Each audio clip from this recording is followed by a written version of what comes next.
Yo, what up guys? Welcome to this week's patch note video. We're going to go through and find out what's going on in RuneScape this week. So, this one seems pretty interesting because there's a couple of things that I've had a quick skim through and it's worth talking about. It's pretty small, but we have the drop rates for the Gate of Elidinis, which is pretty interesting. We'll have to see what those are.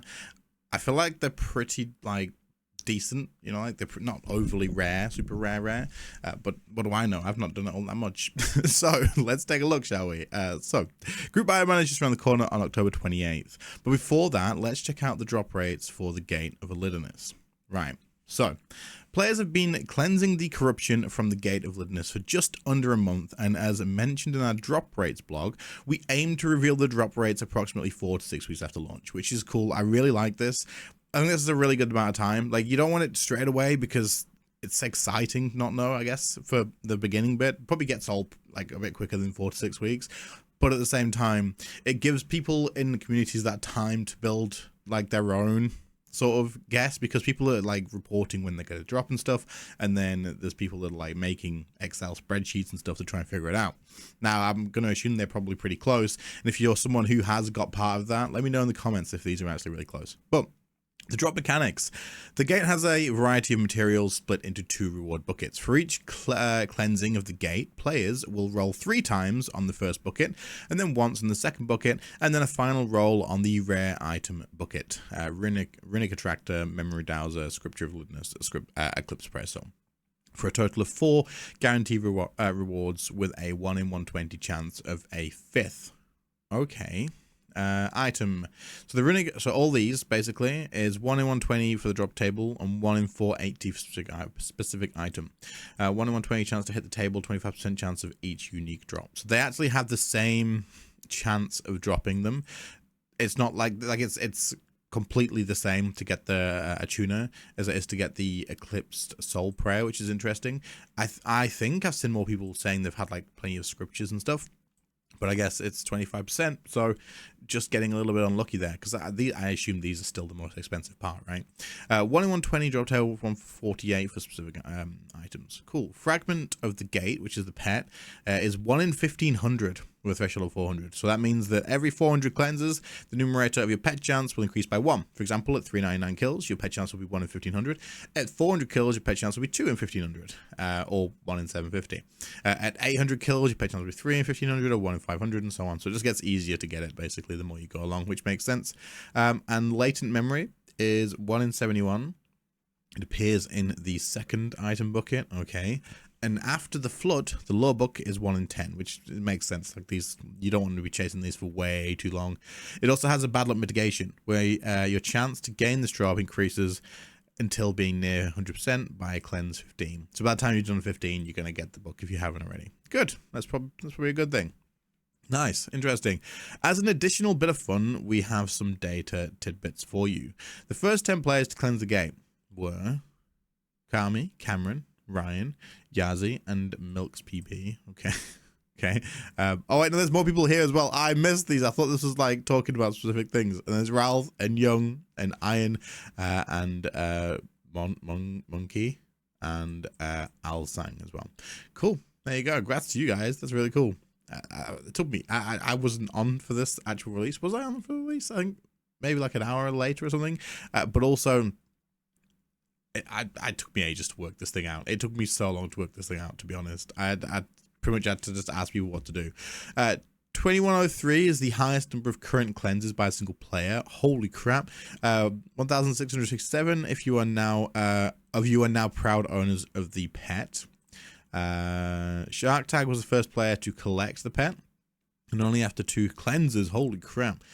These 3 summons are your collective favorite helpers: Packyak, Gargoyle, and Lava Titan. These are really interesting stats. I like this, and I hope they keep doing stuff like this with the release of other bosses as well.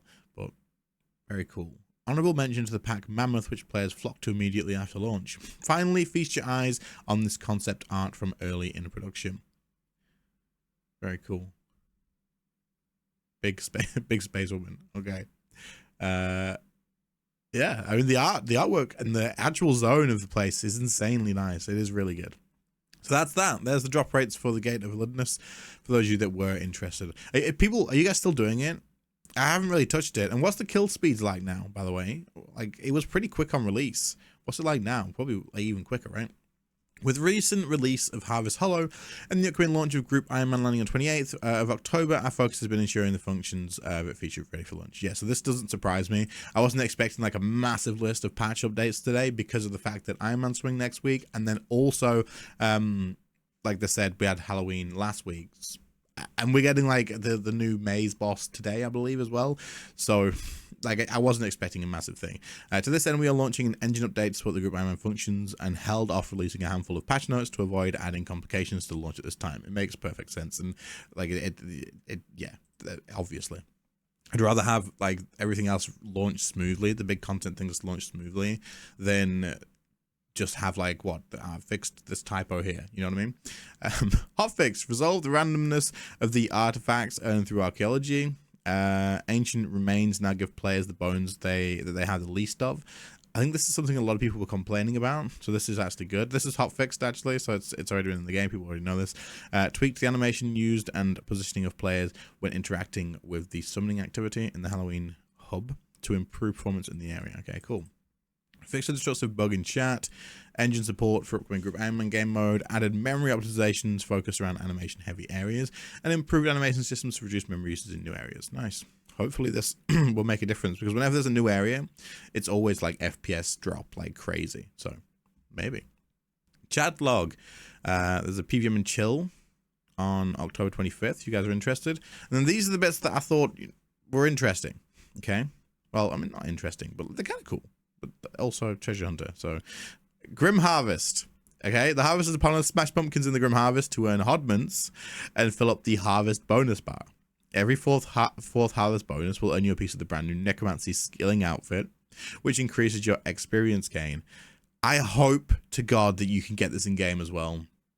I really, really, really, really hope that you can get this in game as well, because it's a skilling outfit, and every other skill has a skilling outfit that you can get in game, you know, like the shark outfit for fishing and the golem outfit, or the whatever it is for mining. Like every skill had a treasure hunter outfit at one point that is now in game. Hopefully you can craft this with something like necromancy shards as well. Probably not going to be straight away unless they do, but at some point this needs to come to game, and like it seems a bit sad to put this just on Treasure Hunter. Looks nice though, I'll be honest. It looks really cool. I like the actual design of it, to be honest. Yeah, it looks really cool. Next though, as you see, this earns hodments, right? Hodment store. The Hodment store is making a spooky return. I'm surprised this wasn't already back, to be fair, with brand new rewards. Try out the new residual soul override that turns your necromancer souls into adorable pumpkins. This is cool. This is cool. And what I wanted to say is, I feel like the animations for like abilities and cosmetic overrides for abilities, which we asked for freaking years ago, by the way, mentioned this so many times in the past before they started making them, saying like, just make new animations. It'd be so freaking cool. They're getting better. They are getting better. Like at first it was just, let's just recolor Dragon Breath to like blue. Let's just recolor Sunshine to freaking green or whatever, you know what, orange, whatever it is. And now they're actually adding things to the game that look different and have different animations, and they're not just recolors. So this could get pretty interesting. And I am, hello, Jagex. What the frick? Okay, hold up. Let's just go back to that. I think because we got kicked out of the game, it like pulled itself to the front. But yeah, so this is looking cool, and I am excited to see like what else comes, because these are the sort of things I would chase. This sort of stuff for sure. It's a shame it's in the Hodment store. Hopefully it's going to be tradable, but I'm going to assume not, because it's in the Hodment store and not on Treasure Hunter, which Hodment store is tied to Treasure Hunter, so it kind of sucks. But at the same time, hopefully it's not some, it doesn't say how much it is, so hopefully it's not some stupidly high price that you have to spend thousands of keys on. Or if you ever wanted to set up a shrine in the Devourer herself, grab the new Amasket Chapel token for your Fort for 3 Chapel. I hate this idea of skin tokens for your freaking Fort for in 3 and stuff like that, because last year we had Halloween had no decorations, and you could get like a token for it instead. It was so weird, man. who cares if what your chapel looks like in Fort for N3? Like, come on. just offer the option, man. The Ultimate Store will also feature some patch rewards such as the Hoarder and the Wraith Walk. Okay, cool. And then this community showcase. This is very cool. This is super cool. And we got this artwork. The artwork is always so good. And then what's this? Oh, it's a slider puzzle. Yeah, this person's a big fan of slider puzzles. I am not, but this is cool. Very nice. And then we got the Rune Tube, which is Alex. Check out Alex. Most boss kills in RuneScape number 3. Players are the most boss kills. That could be actually interesting. Check that out for sure. And then there's my video there, so go check that out if you haven't seen it with the quest helper. That's it, pretty much. Escape of screenshots, very cool. Other than that, though, guys, I wanted to talk about this stuff because it's a shame this is in Hodmans, which is connected to Treasure Hunter. Obviously, it's going to happen. I hope this comes to game. I really do. And then, of course, we had the drop table stuff. But yeah, let me know what you guys think. Enjoy the Halloween thing. I think I'm going to be streaming later tonight, actually, for the first time in like 2 months now. Coming up for 2.5, I think. Going to be doing the new Halloween thing, trying to get the new stuff. Doing just a bit of a maze, maybe some PVM later on as well. We'll see what happens. But other than that, check out the merch store as well, and I'll catch you all in the next one. See you later, guys. Bye.